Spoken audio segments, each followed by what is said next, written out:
Assalamualaikum teman-teman, kembali lagi dengan Ida Perantau. Nah teman-teman, apa kabar hari ini? Semoga sehat selalu ya.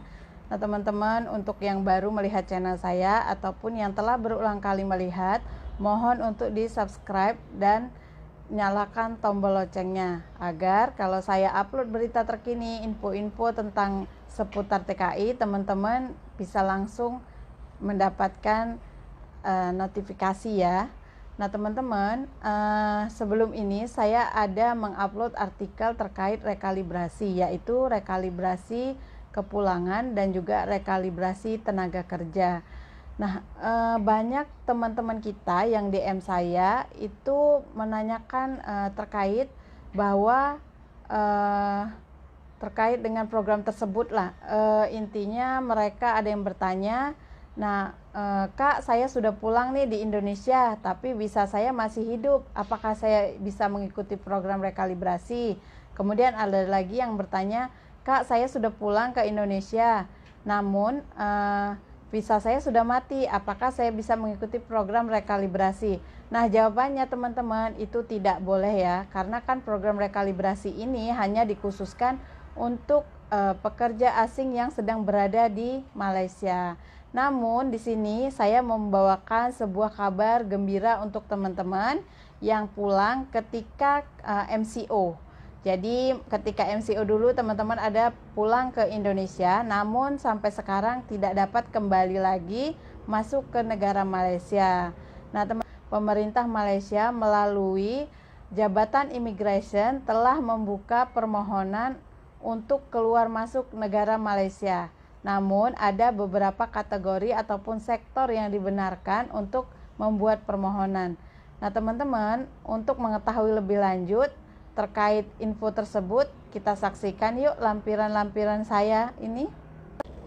Nah teman-teman, di sini ada beberapa kategori yang dibenarkan oleh pemerintah Malaysia untuk membuat permohonan keluar masuk negara Malaysia ya. Di antaranya ada Reciprocal Green Line atau RGL, kemudian ada Periodic Commuting Arrangement atau PCA, kemudian ada pasangan kepada warga negara Malaysia, pasangan kepada pemegang PR ataupun Permanent Resident atau IC merah, kemudian ada Resident Pass, kemudian ada anak kepada warga negara Malaysia, kemudian ada anak kepada pemegang IC merah atau permanent resident.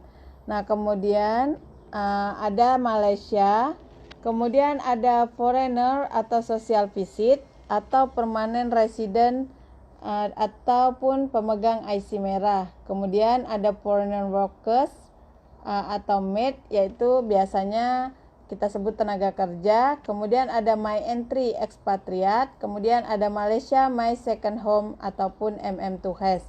Nah, hari ini teman-teman saya mau fokus di bahagian foreign worker atau maid.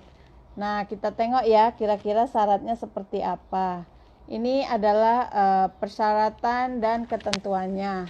Nah, yang pertama itu yang memohon adalah pihak majikan. Jadi permohonan hanya boleh dibuat oleh pihak majikan ya. Kemudian majikan bisa membuat permohonan melalui online, yaitu di laman sesawang mtp.imi.gov.my/mytravelIPpass/mine. Kemudian ada beberapa dokumen yang perlu dilampirkan, yaitu diantaranya yang pertama ialah surat resmi permohonan dari pihak majikan. Kemudian yang kedua, front page of the foreign worker passport, itu ialah fotokopi paspor bahagian halaman yang paling depan, dan juga visa yang terbaru ya teman-teman, visa yang terakhir ketika teman-teman meninggalkan negara Malaysia. Kemudian ada di sini lagi yang ketiga, COP terakhir ketika teman-teman meninggalkan negara Malaysia. Kemudian yang keempat ada SSMI info, ini biasanya akan disediakan oleh majikan ya. Kemudian yang kelima ada employers identity card, ini juga akan disediakan oleh majikan. Kemudian yang keenam, bagi teman-teman yang bekerja di sektor konstruksi ataupun pembinaan, itu harus ada surat kontrak bekerja. Kemudian yang ketujuh, untuk teman-teman yang bekerja di bahagian cleaning service sektor, itu juga harus ada surat kontrak bekerja.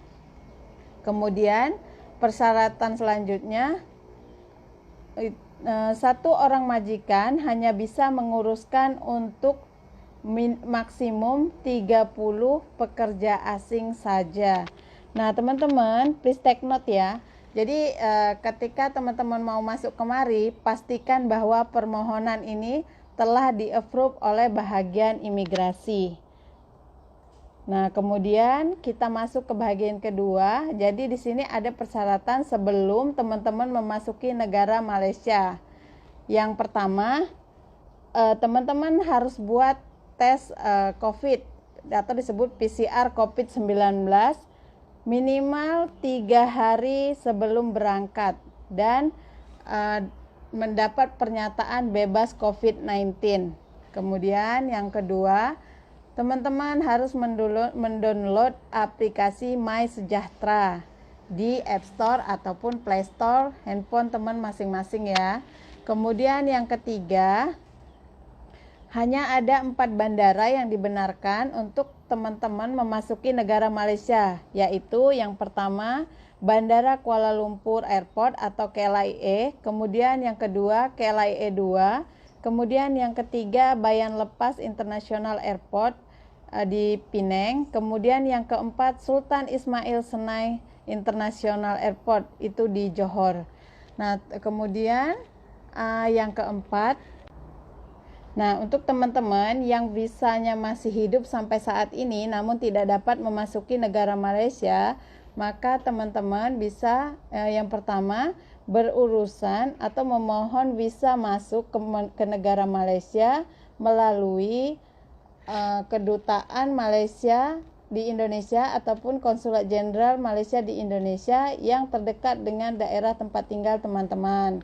Kemudian, nah untuk visa yang sudah tidak aktif ataupun sudah mati, ketika teman-teman pulang ke negara Indonesia, waktu itu visanya masih hidup, namun karena tinggal beberapa waktu disebabkan COVID, maka visa tersebut mati. Nah, teman-teman bisa berurusan juga memohon visa kemasukan di kedutaan Malaysia di Indonesia ataupun konsulat jenderal Malaysia di Indonesia yang terdekat dengan tempat tinggal teman-teman. Kemudian yang kedua, ada biaya convert visa yang harus dibayarkan.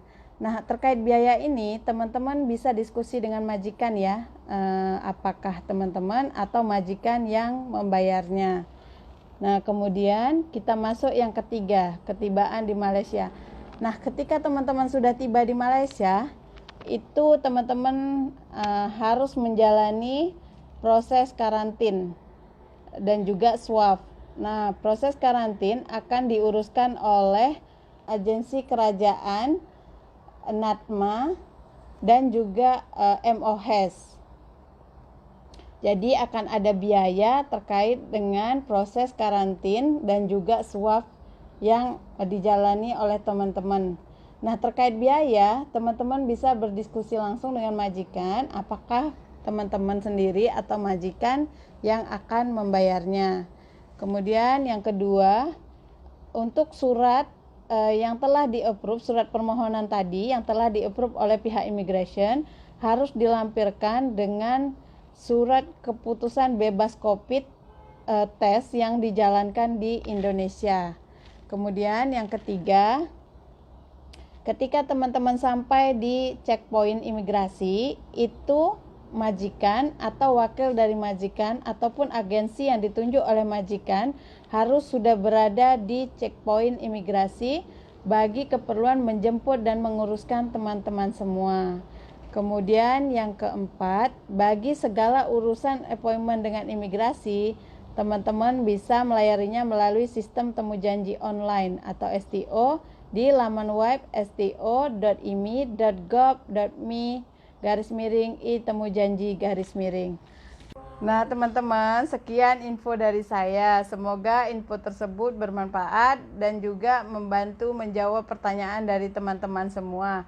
Untuk teman-teman yang berada di Indonesia dan berminat untuk membuat permohonan bagi program masuk lagi ke Malaysia, bisa meminta kepada pihak majikan untuk membuat permohonan di laman web yang telah saya sebutkan tadi. Untuk lebih jelasnya, laman web tersebut linknya akan saya taruh di description di bawah video saya ya teman-teman, jadi bisa dibuka kembali. Semoga kita semua selalu dalam lindungan Allah Subhanahu wa Ta'ala, diberi kesehatan yang baik, dan jangan lupa teman-teman, jika tidak ada keperluan penting, tidak perlu untuk keluar rumah. Senantiasa makan makanan yang sehat, menjaga kebersihan, mencuci tangan dengan sabun, menggunakan sanitizer, dan jangan lupa menggunakan face mask ketika keluar rumah. Sekian dari saya. Assalamualaikum warahmatullahi wabarakatuh.